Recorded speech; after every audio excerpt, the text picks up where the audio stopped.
Assalamualaikum warahmatullahi wabarakatuh. Anda rindu mendengarkan kajian-kajian dari ustadz-ustadz kita dari Aceh? Kunjungi channel YouTube Maulizul Akbar NAD.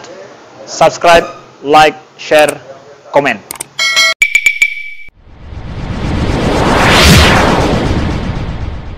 Ini yang undang satu saudara, satu teman akrab, teman dari SD, teman main guli.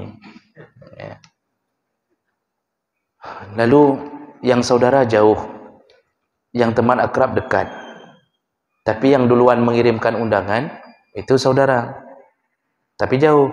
Nah, siapa yang kita penuhi? Tinggal lihat saja, ada tidak sesuatu yang menyebabkan gugurnya kewajiban datang tadi. Karena saudara kita jauh, sebenarnya saudara dulu yang harus diutamakan. Namun karena jauh itu Pak, saya sudah pernah bilang, jauhnya tempat undangan itu tergantung keadaan kita. Kalau kita punya mobil Pajero,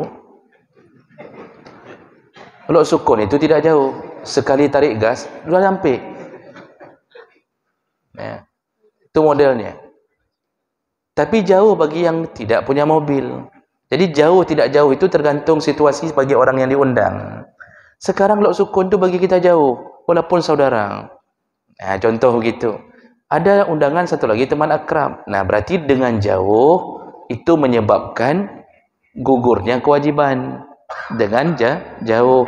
Jadi kalau begitu boleh tidak memilih undangan teman akrab meninggalkan saudara? Karena ada penggugur kewajiban tadi karena jauh, maka dibolehkan.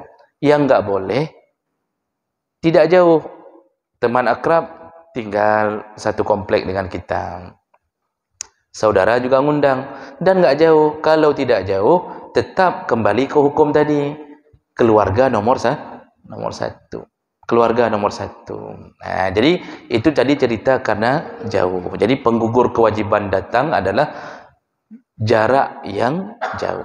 Nah, jadi teman akrab itu enggak datang di saat kita sudah, misal kita pergi juga ke tempat saudara yang jauh itu. Ya, berarti itu pilihan kita karena hubungan tadi dengan saudara, supaya di sana enggak enak. Maka perlukah kita datang ke teman akrab? Ya, enggak perlu lagi. Enggak perlu lagi kalau memang kita juga memilih untuk ke saudara kita tadi. Ya, kira-kira begitu.